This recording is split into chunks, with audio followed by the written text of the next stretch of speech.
बिलाल मोहम्मद को अपनी गलती अब रियलाइज हो रही है। अब उन्हें लग रहा है कि यार जो गेम प्लान उनको लेकर जाना चाहिए था वो गेम प्लान लेकर ही नहीं गए। जिस तरीके से वो अपनी फाइट्स को जीतते थे कि एक दो 1-2 लैंड करते थे, फिर उसके बाद लेवल चेंज करने की धमकी देते थे और कांस्टेंट प्रेशर बनाए रखते थे अपने अपोनेंट के ऊपर। लेकिन जेडीएम की फाइट में he can go all out in boxing exchange, ये जो उनका रवैया था बिलाल मोहम्मद का, ये उन्हें लेकर डूब गया बिल्कुल। क्योंकि जेडीएम के साथ वो चाहते थे कि दुनिया को दिखाएं कि भाई जेडीएम की स्ट्राइकिंग के सामने मेरी स्ट्राइकिंग बेटर है। अब देखो बिलाल मोहम्मद ने इस चीज को एग्री किया। उन्होंने कहा कि यार मेरी स्ट्राइकिंग जो है ना, पिछले कुछ टाइम में इतनी ज्यादा अच्छी हो गई थी कि मुझे ऐसा लग रहा था कि यार मैं जैक डेला मेडलिना को स्ट्राइकिंग करके भी हरा सकता हूं। तो ये चीज ना मेरे दिमाग के ऊपर हावी हो गई और मैंने जो गेम प्लान हमेशा अपनी फाइट्स में बनाया था उससे कहीं अलग हटकर जो स्ट्राइकिंग है उसी में डोमिनेट करने की मैंने सोची। लेकिन ये गेम प्लान पड़ गया उल्टा। जैक डेला मेडलिना बन गए नए वेल्टरवेट चैंपियन। और वही वाली बात है यार, अब पछताने से होगा क्या जब चिड़िया ने खेत को चुग लिया। तो यहां पर भाई बिलाल मोहम्मद के अब रोने धोने से कुछ नहीं होगा। लेकिन अब वो रियलाइज कर रहे हैं कि उन्हें दोबारा से मौका मिलना काफी मुश्किल है टाइटल के लिए। कम से कम 1 या 2 फाइट तो उन्हें जीतनी ही पड़ेगी टॉप कंटेंडर के खिलाफ। लेकिन क्या फिर से वो बिलाल मोहम्मद जो अपना गेम प्लान बनाकर आते थे, रेसलिंग डोमिनेंट गेम प्लान जो उनका होता था, क्या वैसा ही हमें देखने को मिलेगा? अब आगे चल के देखेंगे हम ये बात। लेकिन बिलाल मोहम्मद दा अंदर लेकर ये फाइट हार गए और इससे इस्लाम मखाचेव को मौका मिल गया कि वो 2 डिवीजन में बेल्ट जीत सके। लेकिन फाइनली बिलाल मोहम्मद को उनकी गलती रियलाइज हो गई है। और भाई मेहराब दवालिश्विली, उनकी फाइट यूएफसी 316 में होने वाली है। इस फाइट को लेकर कोई भी एक्साइटमेंट नहीं है। अगर मैं ऑनलाइन देखूं तो मेरा कोई भी भाई यहां पर शोनो मैली और मेहराब की फाइट को लेकर बातें ही नहीं कर रहा है। लेकिन आपको पता है मेहराब दवालिश्विली को कुछ ना कुछ इंजरी उनकी फाइट से पहले होती ही है। लेकिन उनका नाम है मशीन, वो अपने पुर्जों को ठीक कर लेते हैं। तो उनके पैर के अंदर जो अंगूठा है, जो उनका टो है उनके लेग का, उसके अंदर इंजरी हो गई है और उसी की फोटोज और वीडियोस वो शेयर कर रहे हैं। लेकिन उनका कहना यह है कि जरूरत पड़ी तो इस अंगूठे को कटवा कर बाहर फेंक दूंगा मैं, मुझे कोई दिक्कत नहीं है। तो भाई मेहराब दवालिश्विली को ऐसी इंजरीज होती रहती हैं, वो ऐसे कारनामे करते रहते हैं जहां पर वो रिस्क लेकर खुद इंजर्ड हो जाते हैं कई बार। तो भाई मेहराब दवालिश्विली को चोट तो लग गई है, लेकिन उसको लेकर मैं टेंशन में बिल्कुल नहीं हूं। क्योंकि मेहराब दवालिश्विली हमेशा अपनी फाइट्स के अंदर कुछ ना कुछ चोट के साथ ही आते हैं। डैनियल कॉर्मिये और चेल सनन में बिल्कुल भी दिमाग नहीं है यार। ये इतने बड़े फाइटर्स रहे हैं अपने टाइम के और अब कमेंटेटर भी बन गए हैं। तो भाई इनको कम से कम इतनी सेंस तो होनी चाहिए कि जिसकी वजह से इनका मजाक न उड़े। अभी थोड़े दिनों पहले शोनो मैली के जो कोच थे उन्होंने कहा था कि lights were too bright UFC Noche के टाइम पर और इसीलिए शोनो मैली ने अच्छा परफॉर्म नहीं किया। ये बेवकूफ दोनों के दोनों हंसने लग गए अपने शो में ये बात करके कि डैनियल कॉर्मी और चेल सनन ठाके लगाने लग गए कि भाई जो कोच है शोनो मैली का वो पागल हो गया है, ज्यादा लाइटिंग की वजह से कोई फाइटर कैसे हार सकता है। अरे बेवकूफों, तुम्हें इतना नहीं पता कि ज्यादा लाइट थी इसका मतलब यह था कि वहां पर लोग इतने ज्यादा थे, वहां पर एटमॉस्फेयर इतना ज्यादा हो गया था कि वहां पर दब गए थे शोनो मैली। शोनो मैली ने कभी इतना क्राउड इकट्ठा नहीं देखा था। और जहां पर यूएफसी नोचे की बात है, स्फीयर के अंदर जो कार्ड था उसके ऊपर जो पैसा था बहुत ज्यादा प्रोडक्शन के ऊपर खर्च किया गया था। तो इतना पैसा खर्च होते हुए को देखकर, इतनी ज्यादा हाइप को देखकर और इतने ज्यादा लोगों को देखकर मेहराब दवालिश्विली के खिलाफ जब फाइट करने उतरे शोनो मैली, तो ऑक्टागन के अंदर पहला कदम रखते ही वो हिल गए थे ऐसे कि यार इतने आदमी, यार इतना बड़ा शो।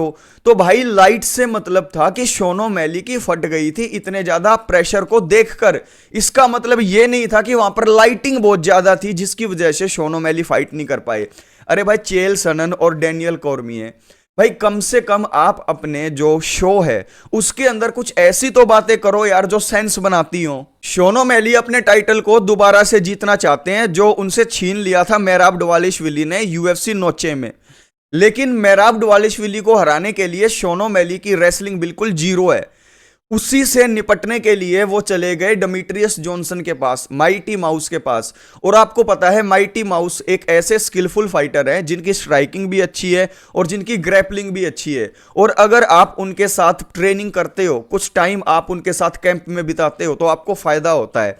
लेकिन मुझे ऐसा लगता है कि भाई शॉन ओमैली ने बेशक डीजे के साथ टाइम बिताया है, लेकिन मेहराब दवालिशविली को हराना यहां पर मुश्किल है, क्योंकि इतने कम टाइम में कोई इंप्रूवमेंट हमें देखने को नहीं मिली है शॉन ओमैली में। क्योंकि डायरेक्ट टाइटल फाइट उनको दे दी है दोबारा से, उनको एक रीमैच मिल गया एक तरीके से।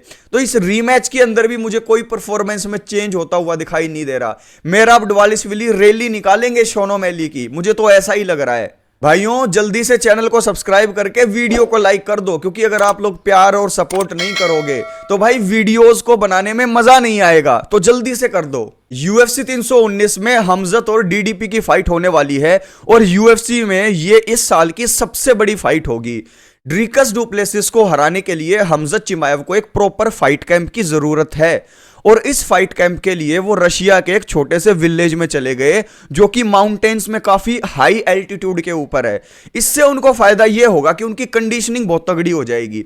यही सवाल उठ रहे हैं कि अगर पहले राउंड के अंदर काम तमाम नहीं हुआ, अगर ड्रीकस डुप्लेसिस को टेक डाउन कर हमजत फिनिश नहीं कर पाए, तो क्या उनके पास वो गैस टैंक होगा कि लेटर राउंड्स के अंदर वो काम को तमाम कर दें। तो अपने गैस टैंक को बेहतर करने के लिए हमजत चिमाएव रशिया के माउंटेन एरिया में एक छोटे से विलेज के अंदर अपना ट्रेनिंग कैंप कर रहे हैं, जहां पर एक हाई एल्टीट्यूड प्लेस होने की वजह से जो गैस टैंक होगा हमजत का, वो हमें इंप्रूव्ड नजर आएगा। और जो दिक्कत हमजत को 170 में होती थी, स्ट्रगल करते हुए हमने उन्हें देखा था, वो 185 के अंदर नहीं होगी। यहां पर मुझे ऐसा लगता है कि ड्रीकस डुप्लेसिस को लेकर ये जो एक वहम लोगों के दिमाग में है कि हमजत चिमाएव का खेल सिर्फ 5 मिनट का है, इस चीज को पार पाने के लिए ही हमजत ने ये ट्रेनिंग कैंप एक ऐसे छोटे विलेज में किया जहां पर सिचुएशन एनवायरनमेंट ऐसा है जो गैस टैंक के लिए काफी अच्छा हो। और मुझे ऐसा लगता है भाइयों कि हमजत चिमाएव के सामने जब DDP आएंगे तो हमजत चिमाएव उनको टेक डाउन भी करेंगे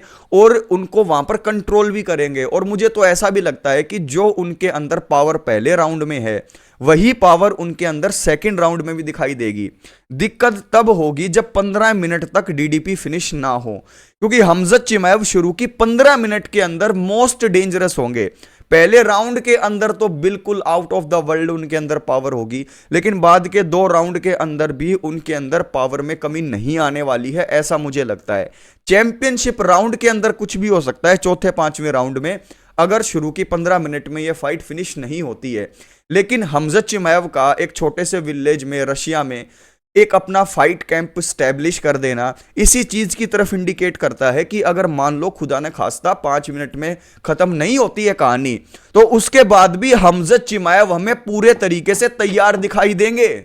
इलिया और चार्ल्स ओलिवेरा की UFC 317 में वेकेंट लाइटवेट टाइटल के लिए फाइट होगी, और इस फाइट को जब मैं देखता हूं तो मुझे ये वन साइडेड फाइट दिखाई देती है। और यहां पर फाइट फैंस की नजर में जो इलिया टोपुरिया है, उनकी बॉक्सिंग इतनी खतरनाक है कि चार्ल्स ओलिवेरा को स्ट्रगल करते हुए देखेंगे वो। तो ऐसे में चार्ल्स ओलिवेरा के खिलाफ जब इलिया फाइट करने आएंगे तो उनकी प्रिपरेशन कैसी है, लाइट वेट में आने के बाद वो कहीं स्लो तो नहीं हो गए हैं। ये बात पता लगती है उनके ट्रेनिंग कैंप के अंदर जो फुटेज है, अगर हमें वो मिल जाए। तो आज के टाइम पर जब मैं इलिया टोपुरिया की ट्रेनिंग फुटेज को और उनके बॉक्सिंग ड्रिल्स को देखता हूं तो मुझे वो शार्प दिखाई देते हैं। मुझे चार्ल्स ओलिवेरा के लिए बहुत बड़ी दिक्कतें UFC 317 में दिखाई दे रही हैं, क्योंकि इलिया टोपुरिया के पास पावर तो पहले से ही बहुत ज्यादा है, लेकिन 155 में मूव अप करने के बाद जब वो वेट कट कम करेंगे तो वो पावर और ज्यादा आ जाएगी इलिया के पास। और ट्रेनिंग फुटेज के अंदर दिखाई दे रहा है कि भाई जो उनके कॉम्बिनेशन है वो लॉन्ग है, 3 से 5 पंचेस के उनके कॉम्बिनेशन है, और वो सिर्फ हेड हंट नहीं कर रहे, वो बॉडी के अंदर इन्वेस्ट भी कर रहे हैं उन पंचेस में। और जो हेड मूवमेंट है, जो रिफ्लेक्सेस हैं यार, इलिया के बहुत तगड़े दिखाई दे रहे हैं उनकी इस फुटेज में। तो यहां पर चार्ल्स ओलिवेरा के खिलाफ जब इलिया उतरेंगे तो चार्ल्स ओलिवेरा को UFC 317 के अंदर बहुत दिक्कतें आने वाली है, और मेरे हिसाब से तो अर्ली फिनिश होगा और Ilia is gonna win this fight and Ilia is going to knock out Charles Oliveira. भाइयों आज की वीडियो जबरदस्त थी, ऐसी वीडियोस आपके लिए आती रहेंगी, फाइट न्यूज भी, एनालिसिस भी, ब्रेकडाउन भी, प्रेडिक्शन भी।